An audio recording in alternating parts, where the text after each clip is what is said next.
Good morning. This is the third week in our series about the importance of perseverance in our faith, in our relationship with Christ, and with His church.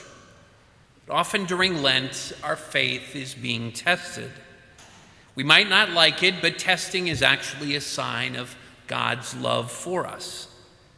This series is giving us tools to persevere in our faith despite all the challenges. We're looking at 4 key factors that can help. Last week we looked at the first one, support. We need connections with other friends in the faith to persevere in our faith. Many people approach the practice of their faith as an entirely private exercise. We were never meant to live our faith all alone. We need the support of faithful friends that we can sometimes make when serving in a ministry together. Today we're going to look at an element of faith that is not often associated with Catholic culture, but it's vitally important. In her book entitled Grit, Angela Duckworth studied perseverance in depth. She found that achievement of any kind does not come from persistence alone, even when it's accompanied by talent. Something else is needed. In addition to persistence and talent, achievement requires grit, intensity, drive, and passion. It's an interesting point that is often misunderstood. In commencement speeches and motivational talks, people are told to find their passion. Duckworth says that that's a mistake. Rather than find our passion, we need to foster it. So what's the difference? Finding is about discovering or acquiring something that we don't currently possess. Fostering is about encouraging and coaching and growing in what we already have. The same is true for our faith. To persevere in faith is not a question of finding passion for it. God has already planted passion for faith deep down in our hearts. It's not a question about finding it, but about fostering it. How? Today's gospel from John shows us how to foster passion for our faith. That it begins, since the Passover of the Jews was near, Jesus went up to Jerusalem. Observant Jewish people went to their local synagogue for their weekly observance of the Sabbath. But if they were able, they went to the temple in Jerusalem for high holy days like Passover. Passover celebrates Israel's escape from slavery in Egypt and stands as one of the most holy days on the whole Jewish calendar. During Passover, Jerusalem's population would swell with as many as 2 million pilgrims. Jesus is one of those pilgrims. He found in the temple area those who sold oxen, sheep, and doves, as well as the money changers seated there.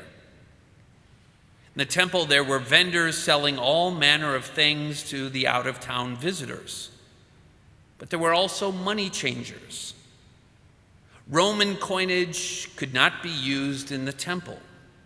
It had the graven image of Caesar, which the Jews considered blasphemous. You had to use the temple coins, which you purchased at the temple. There were also vendors selling animals.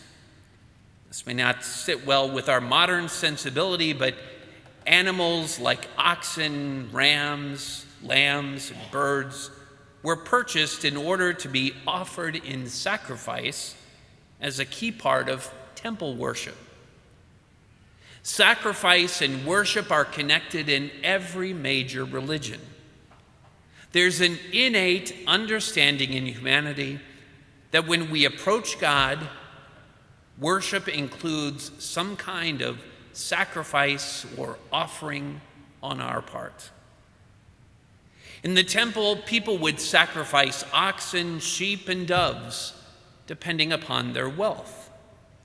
And most often, they would purchase their offering right there at the temple with the temple coins. Both were marked up, creating huge profit margins for those vendors.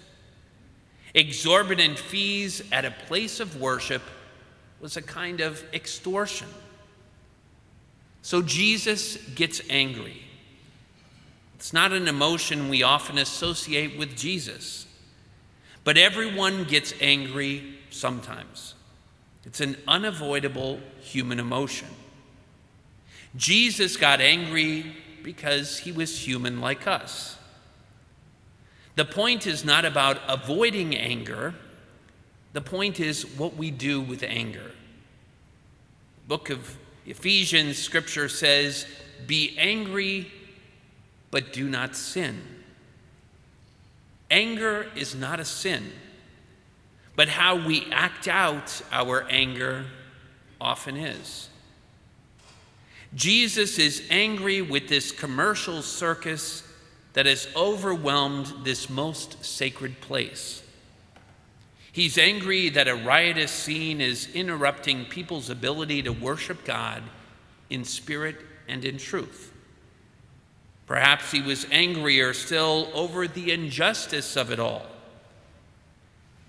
at the way simple people of faith attempting to exercise their faith are being taken advantage of. And he acts, not with anger, but with righteousness. He made a whip out of cords and drove them all out of the temple area with the sheep and the oxen, and spilled the coins of the money changers and overturned their tables. And to those who sold doves, he said, "Take these out of here. Stop making my Father's house a marketplace." Jesus acts with righteousness to restore dignity and justice. And he acts with great strength and power, powerfully driving out large animals and overturning heavy tables. This is an intense and intentional man. But his actions are not reckless. Note his touching tenderness towards the caged doves. He protects them and simply commands that they be removed. "Take these out of here. Stop making my Father's house a marketplace." My Father's house. Jesus takes the treatment of the temple personally. Passage tells us his disciples recalled the words of Scripture, "Zeal for your house will consume me." The word zeal in the original Greek means boiling or boiling over, passion to the boiling point. Jesus has zeal for his Father's house, and it's boiling over. Think about that kind of faith. When you're engaged in your faith, you care about your faith, so that you're increasingly taking ownership with energy and enthusiasm, with passion and purpose, with zeal. You take it personally, just as Jesus did.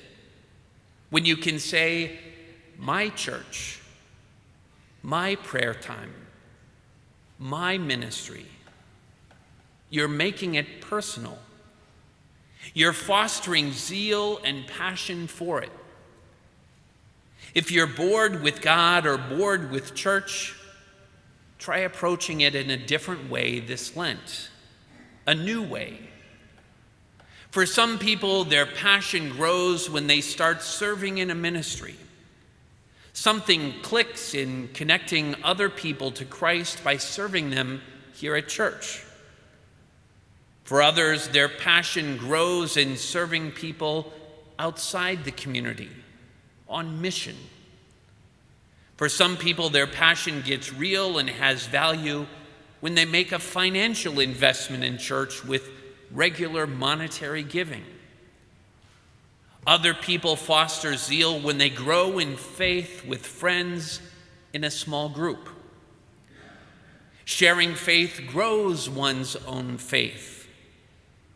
People who love connecting others to church.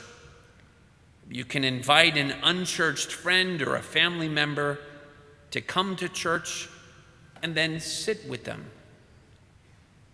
Dedicated time in personal prayer and full active participation in the Eucharist are the most powerful ways to grow in zeal.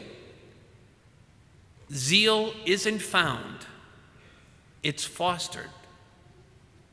Jesus calls his friends to follow him, and what he teaches them isn't boring. It's the greatest story ever told. Following Jesus invites us into a great adventure. He's always doing something new. Right now, he might be calling you to do something new also. Perseverance is not about sheer persistence or dogged determination. It's about your zeal. It's about fostering your passion.